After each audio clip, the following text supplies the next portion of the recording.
여러분, 안녕하세요. 책 읽어주는 앤입니다. 오늘 소개해드릴 작품은 김유정의 동백꽃입니다. 동백꽃은 붉은색, 분홍색의 꽃잎이 11월에 피기 시작해서 2, 3월에 만발한다고 하죠. 하지만 소설 동백꽃에 나오는 알싸하고 향긋한 향에 허들어진 노란 꽃잎은 생강나무라고 합니다. 3월부터 노란 꽃잎이 피기 시작하는 생강나무를 강원도에서는 동박나무 또는 동백나무로 부른다고 합니다. 소설 속 점수는 당차게도 감자를 주면서 먼저 말을 걸며 주인공 나에게 그녀만의 방식으로 호감을 표현하지만 나는 마름과 소작인이라는 관계에 얽매여 그녀의 마음을 알아차리지도 받아들이지도 못합니다. 나를 향한 애절하고 답답한 마음을 점순이는 이 바보 녀석아, 너 베넷병신이지? 라는 말로 표현했는데 나는 점순이 어머니의 눈에 벗어나는 행동을 하지 말라는 어머니의 당부와 점순이의 집요하고 잔인한 안갚음 사이에서 쩔쩔 맵니다. 작가 김유정은 1908년 강원도 두매산골에서 태어났습니다. 유년기에 그의 집안은 분홍으로 유복했지만 7살, 9살에 부모님이 연이어 돌아가시고 남은 재산을 맏형이 술과 노름, 여자로 모두 탕진했습니다. 형의 방탕한 생활로 인한 경제적인 파탄으로 그는 상급학교에 진학이 좌절되는 등 생활고에 시달려야 했습니다. 1929년 22살 때에는 우연히 명창 박녹주를 보고 사랑에 빠지지만 일방적이고 광적인 그의 짝사랑은 결국 좌절됩니다. 이러한 일련의 일들로 인해 그는 방황하고 술에 의지하면서 몸과 마음의 병은 더욱 깊어만 갔습니다. 1932년 방황에서 벗어나 고향으로 내려가 야학을 열고 농우회를 조직해 농촌 계몽운동에 힘썼지만 1933년 폐병 진단을 받게 됩니다. 폐병 진단을 받은 이후 그는 삶에 대한 간절한 소망으로 작품 활동에 열중했습니다. 그에게 있어 문학은 고달픈 현실에서 벗어나 살아있음을 느끼게 해줌과 동시에 약값을 마련하는 방편이 되었습니다. 그래서 그는 병이 깊어지면 깊어질수록 더욱더 살고자 했고 작품 활동에 매달렸습니다. 그리고 어두움과 고통 속에서 마지막 불꽃을 태우고 1937년 3월에 30살의 나이로 세상을 떠났습니다. 동백꽃은 1936년 김유정의 병이 악화되었을 때 써서 발표한 작품이지만 따뜻한 봄날 강원도 농촌을 배경으로 하고 있습니다. 표면적으로는 점순의 사랑을 해학적으로 표현했지만 그 안에는 열심히 일해도 감자조차 귀한 가난과 마름과 소작인이라는 신분의 차이가 슬프게 존재하고 있습니다. 병마와 싸우며 쓴 불꽃 같은 작품 동백꽃을 전문 낭독해드리겠습니다. 여러분의 구독, 좋아요, 알람 설정은 제게 큰 힘이 됩니다. 동백꽃 김유정 지음. 오늘도 또 우리 수탉이 막 쫓기었다. 내가 점심을 먹고 나무를 하러 갈 양으로 나올 때였다. 산으로 올라서려니까 등 뒤에서 푸드득 푸드득 하고 달개 횟소리가 야단이다. 깜짝 놀라서 고개를 돌려보니 아니나 다르랴. 두 놈이 또 얼렸다. 점순네 수탉은 대강이가 크고 똑 오소리같이 실팍하게 생긴 놈이 덩저리 적은 우리 수탉을 함부로 해대는 것이다. 그것도 그냥 해대는 것이 아니라 푸드득 하고 면두를 쪼고 물러섰다가 좀 사이를 두고 또 푸드득 하고 모가지를 쪼았다. 이렇게 멋을 부려가며 여지없이 닦아놓는다. 그러면 이 못생긴 것은 쪼일 적마다 주둥이로 땅을 받으며 그 비명이 킥킥 할 뿐이다. 물론 미처 아물지도 않은 면두를 또 쪽히어 붉은 선혈은 뚝뚝 떨어진다. 이걸 가만히 내려다보자니 내 대강이가 터져서 피가 흐르는 것 같이 두 눈에서 불이 번쩍 난다. 대뜸 지게 막대기를 메고 달려들어 점순내 닭을 후려칠까 하다가 생각을 고쳐먹고 헌매질로 떼어만 놓았다. 이번에도 점순이가 쌈을 붙여놨을 것이다. 바짝바짝 내 기를 올리느라고 그랬음에 틀림없을 것이다. 그놈의 계집애가 요새로 들어서서 왜 나를 못 먹겠다고 그렇게 아르릉거리는지 모른다. 나흘 전 감자 쪼간만 하더라도 나는 저에게 조금도 잘못한 것은 없다. 계집애가 나무를 캐러 가면 갔지. 남 울타리 엮는데 생이질을 하는 것은 다 뭐냐. 그것도 발소리를 죽여가지고 등 뒤로 살며시 와서 예, 너 혼자만이라니? 하고 긴치 않은 수작을 하는 것이다. 어제까지도 저와 나는 이야기도 잘 않고 서로 만나도 본척만척하고 이렇게 점잖게 지내던 터이련만 오늘로 갑작스레 대견해졌으면 웬일인가. 항차 망하지만한 계집애가 남 일하는 놈 보고 그럼 혼자 하지 때로 하디? 내가 이렇게 내뱉는 소리를 하니까 너 일하기 좋니? 또는 한여름이나 되거든 하지 벌써 울타리를 하니?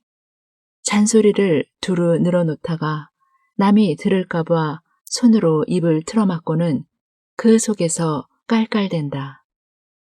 별로 우스울 것도 없는데 날씨가 풀리더니 이놈의 계집애가 미쳤나 하고 의심하였다.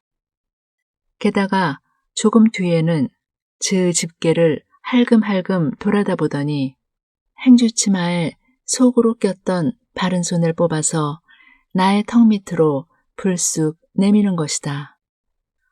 언제 구웠는지 아직도 더운 김이 회에 끼치는 감자 3개가 손에 뿌듯이 쥐었다.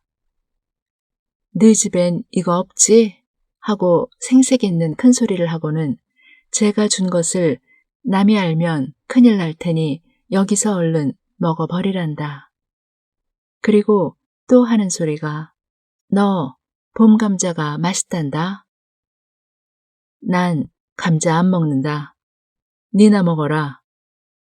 나는 고개도 돌리려 하지 않고 일하던 손으로 그 감자를 도로 어깨너머로 쑥 밀어버렸다. 그랬더니 그래도 가는 기색이 없고 뿐만 아니라 새근새근하고 심상치 않게 숨소리가 점점 거칠어진다. 이건 또 뭐야 싶어서 그때야 비로소 돌아다 보니 나는 참으로 놀랐다. 우리가 이 동리에 온 것은 근 3년째 되어오지만 여태껏 가무잡잡한 점순이의 얼굴이 이렇게까지 홍당무처럼 새빨개진 법이 없었다. 게다 눈에 독을 올리고 한참 나를 요렇게 쏘아보더니 나중에는 눈물까지 어리는 것이 아니냐. 그리고 바구니를 다시 집어들더니 이를 꼭 악물고는 엎디어질 듯 자빠질 듯 눈뚝으로 휑하게 달아나는 것이다.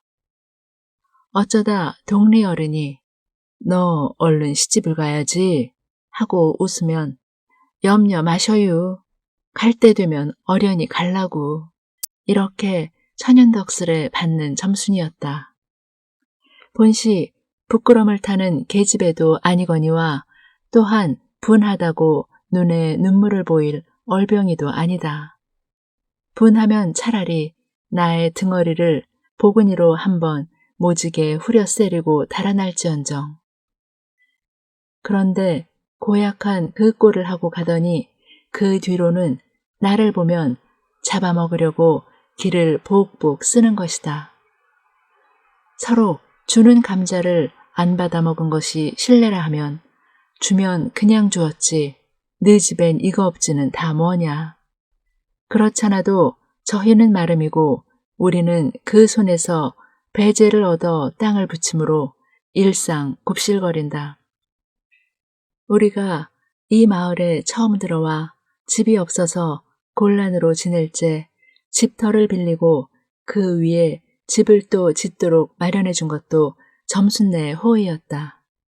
그리고 우리 어머니 아버지도 농사 때 양식이 딸리면 점순네한테 가서 부지런히 구워다 먹으면서 인품 그런 집은 다시 없으리라고 침이 마르도록 칭찬하고 하는 것이다.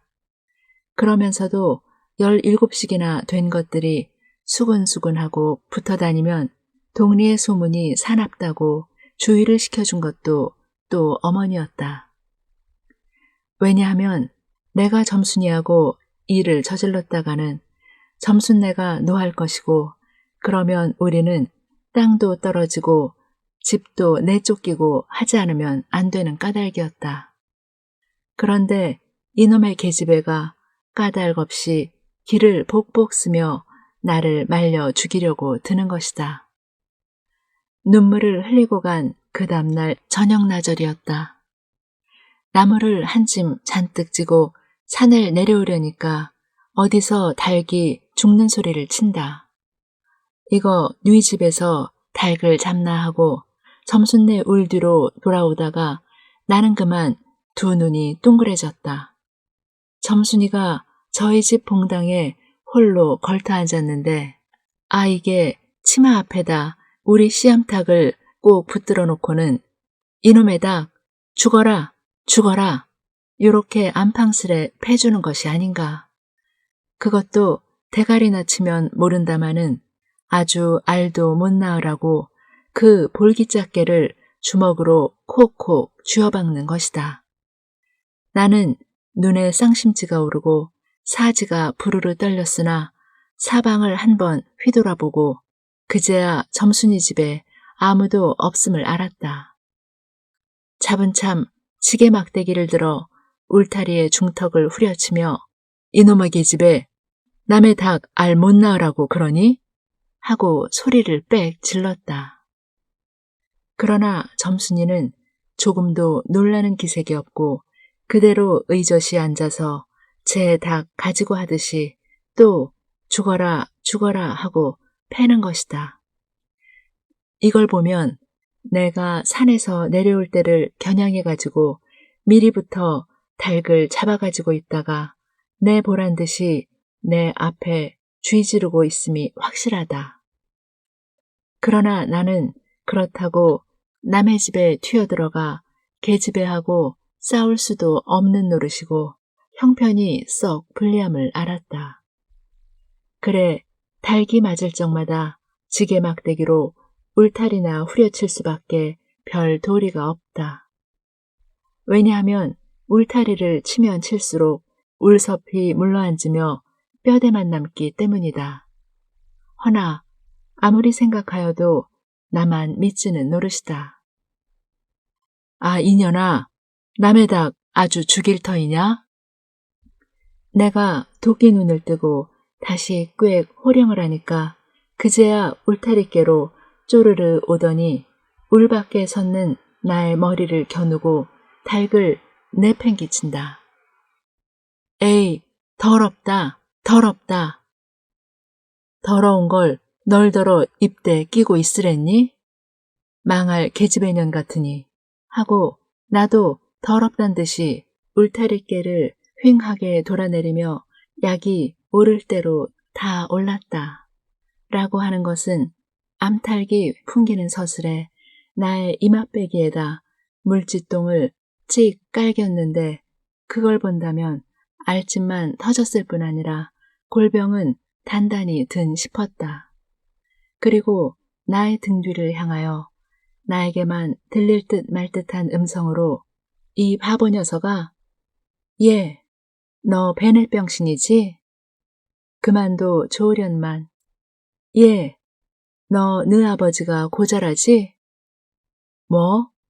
우리 아버지가 그래 고자야? 한량으로 열번거지가 나서 고개를 획 돌려 바라봤더니 그때까지 울타리 위로 나와 있어야 할 점순이의 대가리가 어디 갔는지 보이질 않는다. 그러다 돌아서서 오자면 아까의 한 욕을 물 밖으로 또 퍼붓는 것이다. 욕을 이토록 먹어가면서도 대거리 한마디 못하는 걸 생각하니 돌뿌리에 채키어 발톱 밑이 터지는 것도 모를 만치 분하고 급기야는 두 눈에 눈물까지 불끈 내솟는다. 그러나 점순이의 침해는 이것뿐이 아니다. 사람들이 없으면 틈틈이 저희 집 수탉을 몰고 와서 우리 수탉과 싸움을 붙여놓는다. 저희 집 수탉은 썩 험상궂게 생기고 쌈이라면 회를 치는 고로 의례 이길 것을 알기 때문이다. 그래서 툭하면 우리 수탉이 면두며 눈깔이 피로 흐드러하게 되도록 해놓는다. 어떤 때에는 우리 수탉이 나오질 않으니까 요놈의 계집애가 모이를 쥐고 와서 꾀어내다가 쌈을 붙인다. 이렇게 되면 나도 다른 배채를 차리지 않을 수 없다. 하루는 우리 수탉을 붙들어 가지고 넌지시 장독계로 갔다. 쌈닭에게 고추장을 먹이면 병든 황소가 살무살을 먹고 용을 쓰는 것처럼 기운이 뻗친다 한다. 장독에서 고추장 한 접시를 떠서 달게 주둥아리깨로 들이밀고 먹여보았다. 닭도 고추장에 맛을 들였는지 거스르지 않고 거의 반 접시 턱이나 곧잘 먹는다. 그리고 먹고 금세는 용을 못 쓸 터이므로 얼마쯤 기운이 돌도록 회 속에다 가두어 두었다. 밭에 두엄을 두어짐 전해고 나서 쉴 참에 그 닭을 안고 밖으로 나왔다. 마침 밖에는 아무도 없고 점순이만 저의 울 안에서 헌옷을 뜯는지 혹은 솜을 터는지 웅크리고 앉아서 일을 할 뿐이다. 나는 점순네 수탉이 노는 밭으로 가서 닭을 내려놓고 가만히 맥을 보았다. 두 닭은 여전히 얼려 쌈을 하는데 처음에는 아무 보람이 없다. 멋지게 쪼는 바람에 우리 닭은 또 피를 흘리고 그러면서도 날개 죽지만 푸드득 푸드득하고 올라뛰고 뛰고 할 뿐으로 제법 한 번 쪼아보지도 못한다. 그러나 한 번엔 어쩐 일인지 용을 쓰고 펄쩍 뛰더니 발톱으로 눈을 하비고 내려오며 면두를 쪼았다. 큰 닭도 여기에는 놀랐는지 뒤로 멈실하며 물러난다. 이 기회를 타서 적은 우리 수탉이 또 날쌔게 덤벼들어 다시 면두를 쪼니 그제서는 감때 사나운 그 대강에서도 피가 흐르지 않을 수 없다. 옳다, 알았다. 고추장만 먹이면 되는구나 하고 나는 속으로 아주 쟁그러워 죽겠다.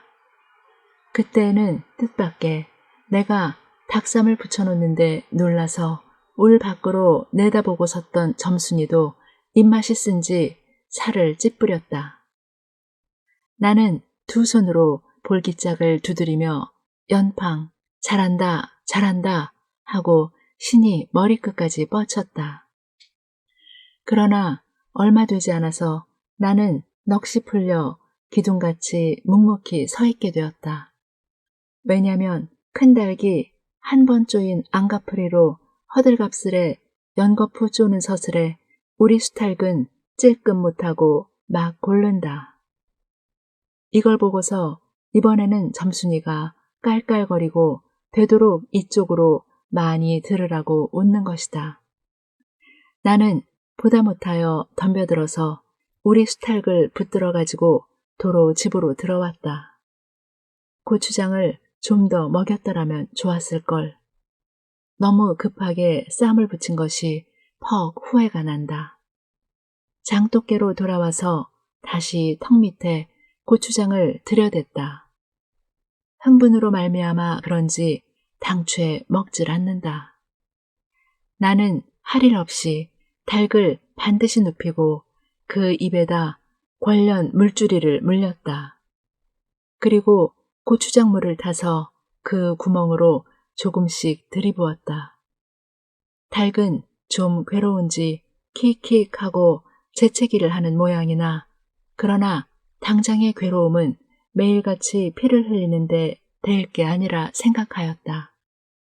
그러나 한 두어 종지가량 고추장물을 먹이고 나서는 나는 고만 풀이 죽었다.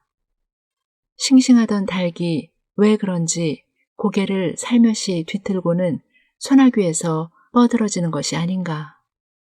아버지가 볼까 봐서 얼른 회에다 감추어 두었더니 오늘 아침에서야 겨우 정신이 든 모양 같다.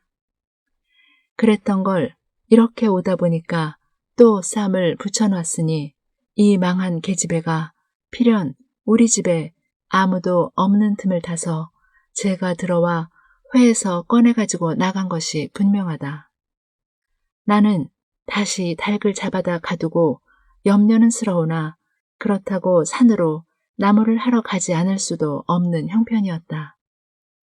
소나무 삭정이를 따며 가만히 생각해보니 암만 해도 본연의 목쟁이를 돌려놓고 싶다. 이번에 내려가면 망할년 등줄기를 한 번 되게 후려치겠다 하고 싱둥벙둥 나무를 지고는 불이 나게 내려왔다. 거지반 짚게 다 내려와서 나는 호드기 소리를 듣고 발이 딱 멈추었다. 산 기슭에 늘려있는 굵은 바윗돌 틈에 노란 동백꽃이 소보록하니 깔렸다. 그 틈에 끼어 앉아서 점순이가 청승마켓을이 호드기를 불고 있는 것이다. 그보다 더 놀란 것은 그 앞에서 또 푸드득 푸드득 하고 들리는 닭의 횟소리다. 필연코 유년이 나의 약을 올리느라고 또 닭을 집어내다가 내가 내려올 길목에다 쌈을 시켜놓고 저는 그 앞에 앉아서 천연스레 호드기를 불고 있음에 틀림없으리라. 나는 약이 오를 대로 다 올라서 두 눈에서 불과 함께 눈물이 퍽 쏟아졌다. 나무지게도 벗어놓을 새 없이 그대로 내동댕이 치고는 지게 막대기를 뻗치고 허둥지둥 달려들었다.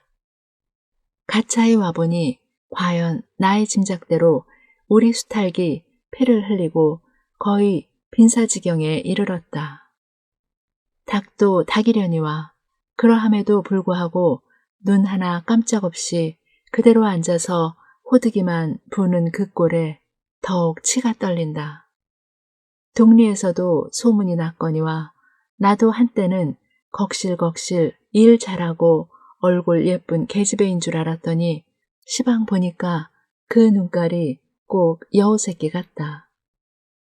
나는 대뜸 달려들어서 나도 모르는 사이에 큰 수탉을 단매로 때려 엎었다. 닭은 푹 엎어진 채 다리 하나 꼼짝 못하고 그대로 죽어버렸다. 그리고 나는 멍하니 섰다가 점순이가 매섭게 눈을 홉뜨고 닥치는 바람에 뒤로 벌렁 나자빠졌다. 이놈아, 너 왜 남의 닭을 때려 죽이니? 그럼 어때? 하고 일어서다가 뭐? 이 자식아, 누집 닭인데? 하고 복장을 떼미는 바람에 다시 벌렁 자빠졌다.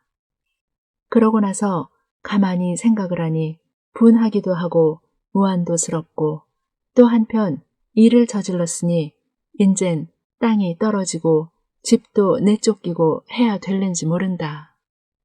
나는 비슬비슬 일어나며 소매자락으로 눈을 가리고는 얼김에 엉 하고 울음을 놓았다. 그러다 점순이가 앞으로 다가와서 그럼 너 이다음부터 안 그럴 테냐? 하고 물을 때에야 비로소 살 길을 찾은 듯 싶었다. 나는 눈물을 우선 씻고 뭘 안 그러는지 명색도 모르건만 그래, 그래 하고 무턱대고 대답하였다. 요담부터 또 그래봐라. 내 자꾸 못살게 굴 테니. 그래, 그래. 인젠 안 그럴 테야. 닭 죽은 건 염려 마라. 내 안 이럴 테니. 그리고 무엇에 떠다 밀렸는지 나의 어깨를 짚은 채 그대로 픽 쓰러진다. 그 바람에 나의 몸뚱이도 겹쳐서 쓰러지며 한창 피어 퍼들어진 노란 동백꽃 속으로 혹 파묻혀버렸다. 알싸한 그리고 향긋한 그 냄새에 나는 땅이 꺼지는 듯이 온 정신이 그만 아찔하였다. 아무 말 마라. 그래. 조금 있더니 요 아래서 점순아, 점순아, 인연이 바느질을 하다 말고 어딜 갔어? 하고 어딜 갔다 온 듯 싶은 그 어머니가 역정이 대단히 났다. 점순이가 겁을 잔뜩 집어먹고 꽃밑을 살금살금 기어서 산 알로 내려간 다음 나는 바위를 끼고 엉금엉금 기어서 산 위로 치 빼지 않을 수 없었다. 지금까지 김유정의 동백꽃을 전문 낭독해드렸습니다. 끝까지 들어주셔서 감사합니다. 여러분, 늘 행복하세요.